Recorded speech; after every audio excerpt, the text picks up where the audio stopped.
छठ व्रत करती है, कुंवारी कन्या नवरात्रि व्रत करती है, कुंवारी कन्या जितने भी व्रत धारण करती है, सोमवार मंगल बुध गुरु शुक्र शनि जो भी व्रत उसने करा है, कुंवारी कन्या भूल से एक लोटा जल मुझे समर्पित करती है, शिव कहते हैं वो मेरी पुत्री के समान हो जाती है, सुख सुंदरी के समान, और उसके लिए वर देखना मेरा काम हो जाता है। उस कन्या के लिए श्रेष्ठ वर देखना। मैं बेटियों से एक बात जरूर कहूंगा, शादी होने के बाद अब शंकर जी को जल चढ़ाओगी वो अलग बात है, पर कुंवारी रहते हुए अगर आपने शिव जी पर जल चढ़ाना प्रारंभ कर दिया तो ये निश्चित है, ये निश्चितता है कि आपके लिए वर आपके माता पिता जरूर देखेंगे, पर पक्का शंकर भगवान ही करेंगे कि कहां। जो बेटियां मंदिर जा रही हैं तो ये परिधान होना चाहिए, ऐसा हम तो बेटियों से इतना कहेंगे कि तुम शिव मंदिर जाओ, बस इतना याद रखो। बेटों से निवेदन है शिव मंदिर जाओ।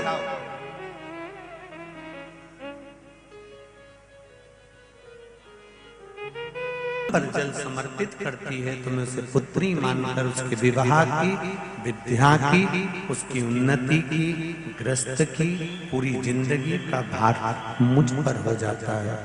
और सुनो पार्वती, जब कोई सौभाग्यवती नारी, अखंड सौभाग्य रखने वाली जब मुझे जल समर्पित करती है, तब वो मंदिर से लेकर घर से लेकर जहां भी भ्रमण पर जाती है या कहीं अपने बच्चों का भी पालन करती है या परिवार में जहां जहां रहती है, उस नारी के गले में जैसे मंगलसूत्र, हाथ में चूड़ा, पांव में बिछूड़ी, मांग में सिंदूर और मस्तक पर भाल पर जैसे बिंदी रहती है, शिव जी कहते हैं उसके अखंड सौभाग्य की रक्षा के लिए शिव उसके साथ हमेशा रहता है। और सुनो पार्वती, तुमने जो वैधव्य रूप धारण करा है, धूमावती तुम बनी हो। जब नारी वैधव्य होती है, जब किसी पूर्व कर्म के कारण, आज के कर्म से नारी वैधव्य नहीं होती, ये हमारे पूर्व का कोई कर्म होगा जिसके कारण बस नारी वैधव्य हो जाती है, विधवा का स्वरूप धारण करती है, तो शिव कहते हैं अगर वो वैधव्य होने के बाद भी मेरी आराधना में लीन रहती है, मुझ पर एक लोटा जल समर्पित करती रहती है, तो वो नारी अगला जन्म वैधव्य का नहीं पाती है, शिव तत्व की ओर।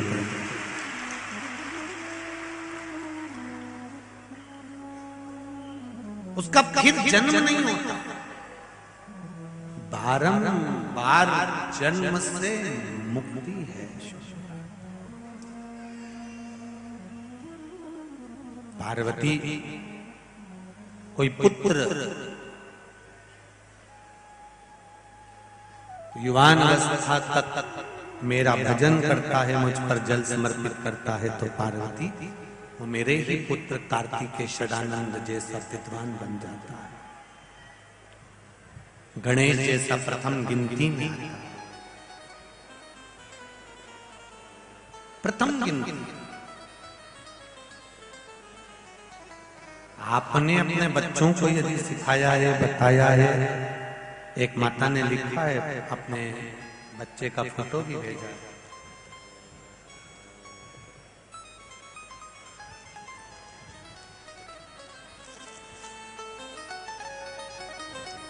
उदारता करुणा इसी को कहते हैं। अब उसकी वाणी थोड़ी थोड़ी आ गई है, थोड़ा थोड़ा उसने श्रवण शक्ति भी ले ली है, ये शिव की उदारता ही है, उसकी उदारता बिना कुछ।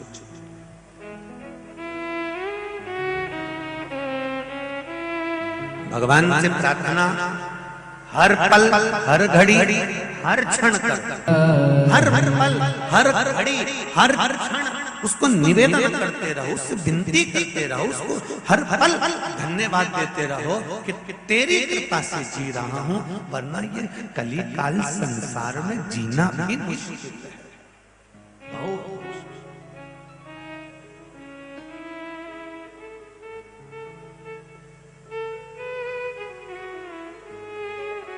ये तेरी उदारता के बिना नहीं हो सकता।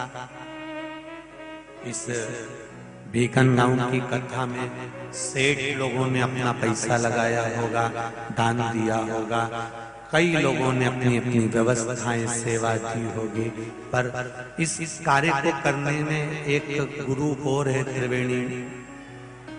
त्रिवेणी मंडल, त्रिवेणी गुरु, जिसने जो लड़के लोग सब्जी का ठेला लगाते हैं, फल का ठेला लगाते हैं, पानी की बोतल बसों पर चढ़ चढ़ कर बेचते हैं, सिर पर रखकर सामान आदि सामान बेचने जाते हैं, हाट बाजार करने जाते हैं, ऐसे लड़के लोगों ने 7 दिन कथा में अपने अपने ठेले को घर में खड़ा कर दिया और यहाँ पूरी पंडाल की व्यवस्था में लगे।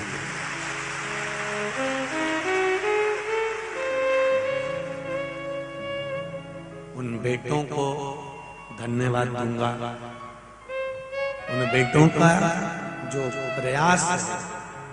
टेंट वाले भैया ने तो टेंट दिया लगाया, मना नहीं, ये सारी टेंट की व्यवस्था हमको नहीं लग रहा था कि बीकन गांव में इतनी अच्छी व्यवस्था टेंट की हो जाएगी, पर बहुत सुंदर,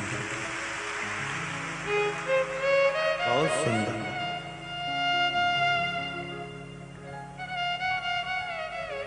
आपका भाव जो दिखा वो कह रहा,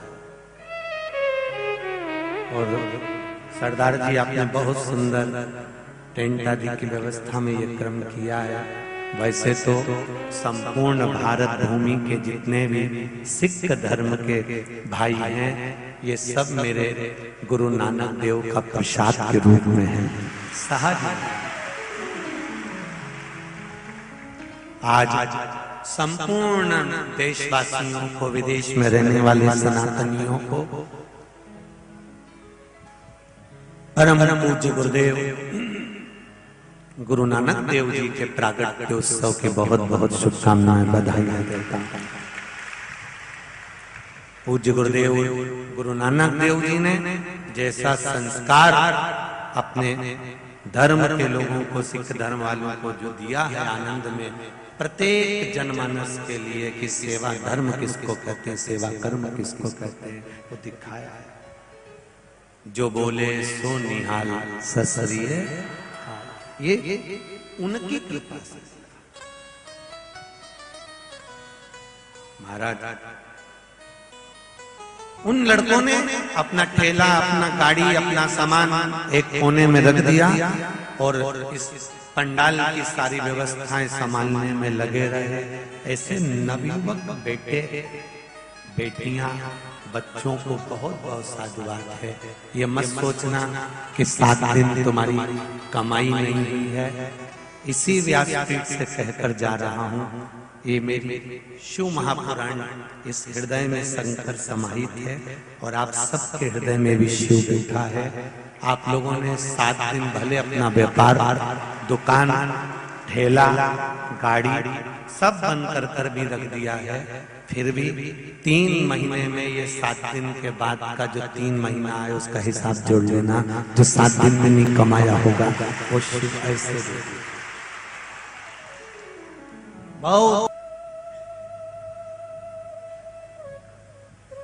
बहुत लोग लगे।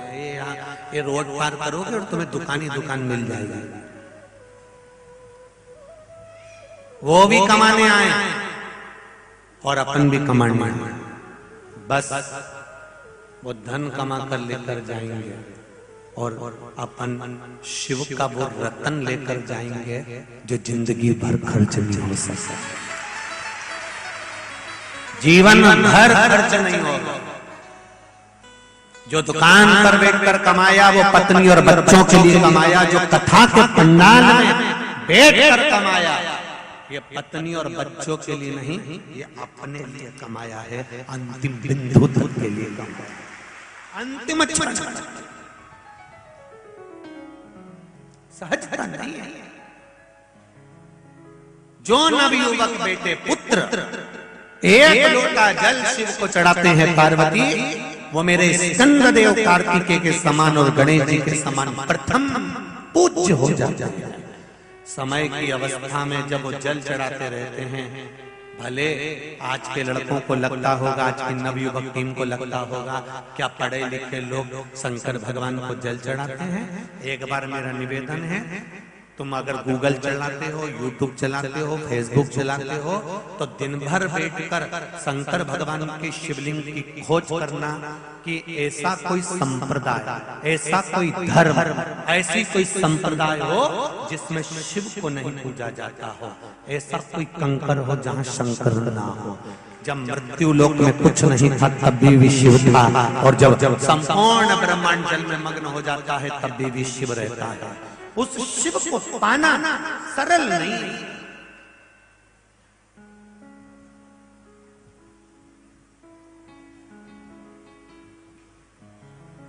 मेरे शंकर को प्राप्त करना सहज नहीं।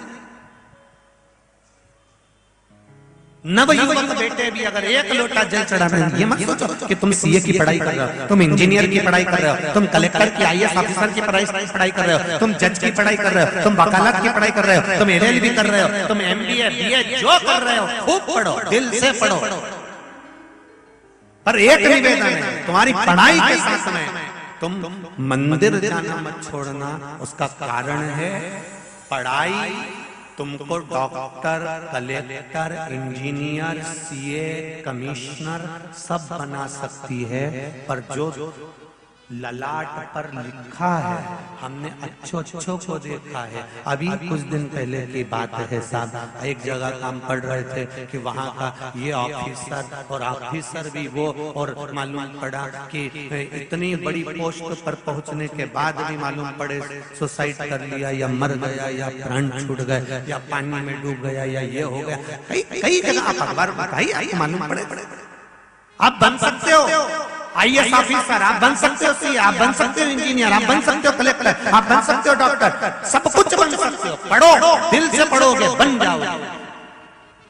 पढ़ाई तुमको उस अवधि, उस पदवी तक ले जाकर छोड़ देगी, मना नहीं है। पर ललाट पर जो लिखा है, डॉक्टर होने के बाद भी ललाट पर जो लिखा है तो वो तो भोगना। वकील बनने के बाद भी ललाट पर लिखा है तो भोगना। कलेक्टर और एसपी, डीएसपी जो बनना हो तुम सब बन जाओ, पर जो लिखा है उसको कोई दूसरा नहीं काट सकता। इसलिए पढ़ाई के साथ में भले तुम जीन्स पहनो, टी शर्ट पहनो, पर बेटियों से निवेदन है, नवयुवक बच्चों से निवेदन है, शिव का द्वार मत छोड़ना। वो क्या करेगा, तुम्हें पद तक पहुंचा तो देगा, तुम्हारी शिक्षा के अनुसार तुम्हें डॉक्टर, वकील, इंजीनियर सब बना देगा, पर उसके साथ तुम्हारा भाग्य भी श्रेष्ठ करता चले जाएगा। उसको छोड़ो। कई लोग इसको ढोंग समझते हो, चोचला समझते हो, चाहे प्रपंच समझते हो। हमारा निवेदन है, ढोंग, प्रपंच, चोचला ये सब बात की बात है जब तुम अच्छे पद पर पहुंच जाते हो और तुम्हारी शादी हो जाती है। और शादी होने के बाद तुम्हारी जिससे शादी हुई, तुमने तो बड़े चाव से शादी करी थी और तुम्हें नहीं मालूम था कि ये चंद्र घंटा मिल गई या फिर जगदम्बा मिल गई। तब उस समय पर फिर किसी के यहाँ जाकर कहोगे कि साहब ये हमारे को तकलीफ चल रही है। फिर कोई कहेगा साहब अभी कुछ नहीं, ऐसा हो रहा है, ग्रह गड़बड़ चल रहा है। उससे अच्छा है अपने सारे ग्रहों को सुधारते हुए शिव को एक लोटा जल चढ़ाता है, अपने ग्रहों को सवार। सारे तीर्थ आपके चरणों में, हे भोलेनाथ प्रणाम। सारी दुनिया का सुख उसके चरणारविंद में समाया हुआ है। जब भगवान कृष्ण के यहाँ संतान नहीं हुई, 16,108 रानियां भगवान कृष्ण की हो गई, संतान ही नहीं हुई, तब भगवान कृष्ण गर्गाचार्य बाबा के पास में गए, मेरे यहाँ 16,108 रानियां संतान नहीं हो रही है, कुछ कृपा करो। गर्गाचार्य बाबा ने कहा एक एक रानी के साथ बैठकर 11-11 दिन तक अभिषेक करो शिव जी का। एक एक रानी के साथ में बैठकर 11-11 दिन तक भगवान कृष्ण ने शंकर जी का अभिषेक करा, पूजन करा, आराधना करी, शिव जी को जल चढ़ाया। तब शंकर भगवान प्रसन्न हो गए और शिव जी ने वर दिया, सुनो कृष्ण, तुम्हारी एक एक रानी के साथ तुमने 11-11 दिन तक मेरा पूजन करा है, जल चढ़ाया है, मैं तुम्हें वर देता हूँ, तुम्हारी एक एक रानी से 11-11 बच्चे होंगे, 10 छोरा 1 छोरी भगवान कृष्ण की एक एक रानी से हुए 1,77,186 भगवान कृष्ण की संतान शिव जी की कृपा से। रावण के दरवाजे पर पहुंचने पर भी, रावण पर चढ़ाई करने से पहले भी राम जी को समझ में आ गया कि जीतना मुश्किल है, क्योंकि शंकर का भक्त है। अंदर जो लंका में बैठा है, सोने की लंका में बैठा है, वो शिव का भक्त है। शंकर के कैलाश पर्वत को हाथ पर उठा सकता है, तो उसको निपटाना कोई साधारण सी बात नहीं है। हम तो कई लोगों से कहते हैं कि आप अगर शिव के भक्त हो, शंकर के उपासक हो, तो किसी भी युद्ध में उतर जाओ, तुम्हें निपटाना इतनी सरल बात। तो पांडव अगर भगवान कृष्ण के उपासक थे तो मंदिर कृष्ण के बनाना थे, फिर शिव के क्यों बनाए? क्योंकि भगवान कृष्ण ने कहा था, पांडव शंकर भगवान की आराधना करते रहोगे तो तुम्हारा बाल बांका नहीं हो सकता, नीचे से लेकर ऊपर तक तुम्हारा कोई हाथ नहीं पकड़ सकता, चलो तो आगे बढ़ो। भगवान राम ने भी शिव की आराधना करी, शंकर की आराधना करी, शिव आराधना में डूबे रहे। शिव आराधना का फल ये मिला कि लंका पर चढ़ाई भी कर गए और लंका का राज्य भी मिल गया।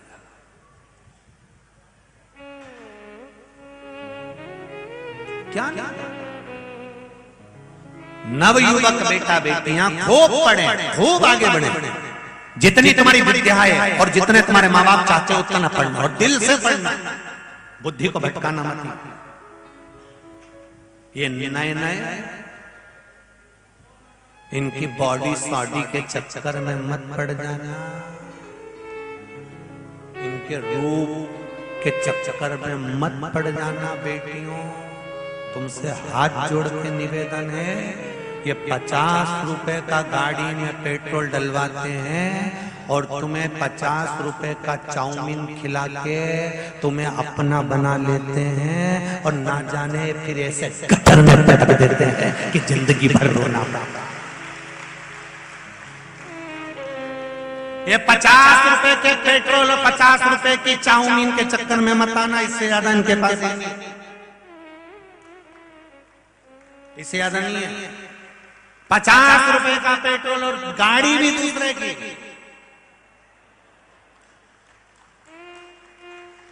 गाड़ी भी दूसरे की, वो भी किसी की सुधरने आ गई होगी।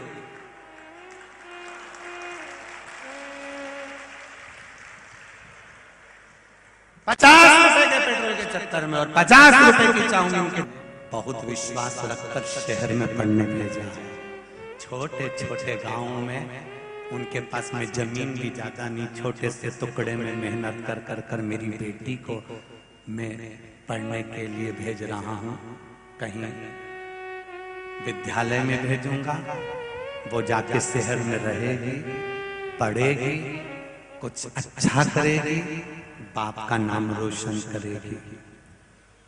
जिस बेटी का जन्म माँ बाप के द्वारा होता है और माँ बाप उसका यदि कन्यादान नहीं कर पाते हैं तो उस बाप को और माँ को 94 तरह का नरक भोगना पड़ता है।